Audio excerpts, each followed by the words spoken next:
Hello to everyone. On this 25th week of Ordinary Time,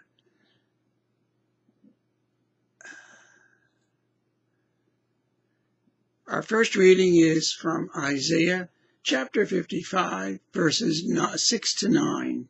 Seek the Lord while he may be found. Our time is limited here on earth. While we are here, we have the opportunity to draw closer to him, and he will draw us higher to him. Our God is a generous God, slow to anger and of great kindness. See how empty and meaningless is our life without God. So high are his ways above ours. The third reading, the gospel reading, Matthew chapter 20, verses 1 to 16a.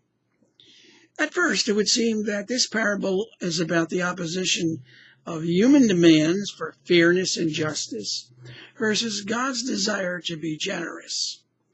The parable starts off with a phrase that Jesus often used: the kingdom of heaven is like.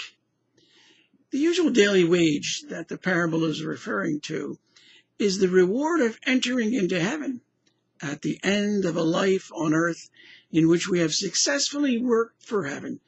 In that sense, we all get the same wage. It's heaven.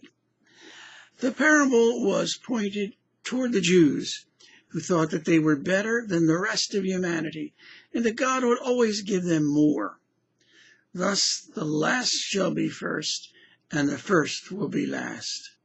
He was telling the Jews to live in God's generosity and not their own sense of being a privileged people.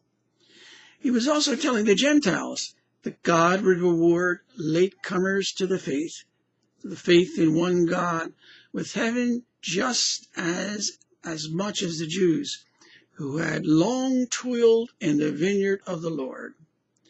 Then the second reading, Paul's letter to the Philippians, chapter 1, verse 20c to verse 24. Paul says, "For me, life is Christ, and death is gain."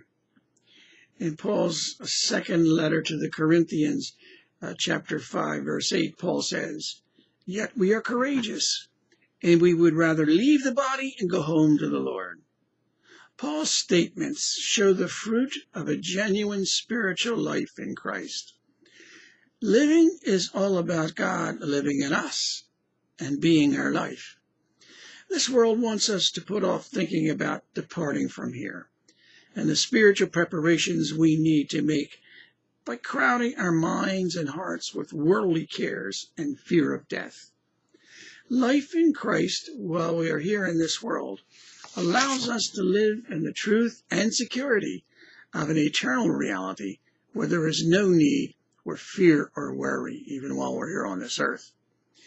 Interior peace comes from what is eternally true and not just exciting in passing. Living Christ daily calls us to live in the light and put away the darkness. Paul goes on, "I long to depart this life and be with Christ, for that is far better." He is following up on life is Christ and death is gain, which we just quoted from earlier in that same reading. To grow in a life in Christ is to realize how ridiculous fear of death is, and how wonderful it is to look forward to the fullness of life in Christ in heaven. Yet that I remain in the flesh is more necessary for your benefit. Always Paul remains obedient to God's will. God is saying to Paul, "Do my work for you in the world. Wait on me to call you to heaven." May we all be obedient to that voice for us. God bless us all. And this wonderful reading, especially the second one, the epistle.